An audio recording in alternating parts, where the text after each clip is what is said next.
So initially when you do a search for a keyword phrase and you come up with a whole bunch of results, you will be tempted to kind of look at this and say, wow, the monthly searches are very high in this, and this is the one I'm going to try to rank for.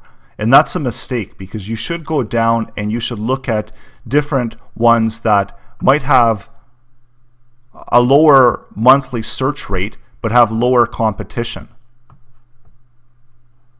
So you could go for something like easy, and that has less competition, and if you do have this keyword phrase that you're optimizing for, you have more of a chance of showing up higher within search rankings.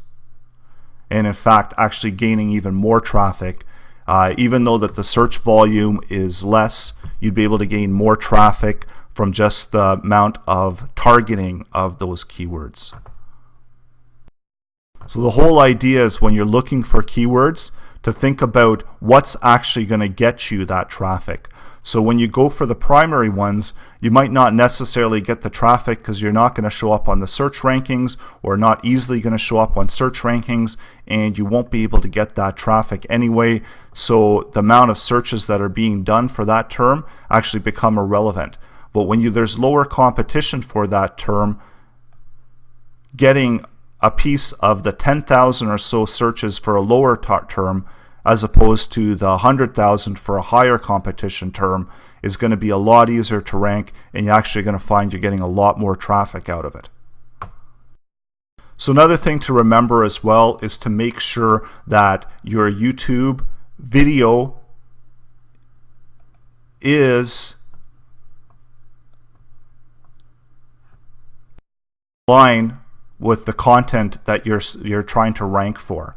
So you got to make sure that you are actually ranking with what you're doing on YouTube. It's not advisable to try to trick YouTube, because it's advanced enough to know that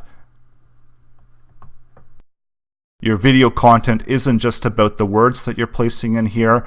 There's additional and markers that they use to rank the videos in addition to the wording that you're putting in. So you must make your video about that particular content that you're trying to rank for. And if you're not ranking for that content, then you also risk having your audience and viewers coming in, and if your keywords don't match up with what your video content is, there's a higher chance that they're actually going to click off of your video and go and watch something else, and this will in fact hurt your watch time and hurt your rankings in the long run. So keywords, stick to what's within the video and stick to what content you are producing to make sure that everything is in line with the keywords that you're using in your strategy.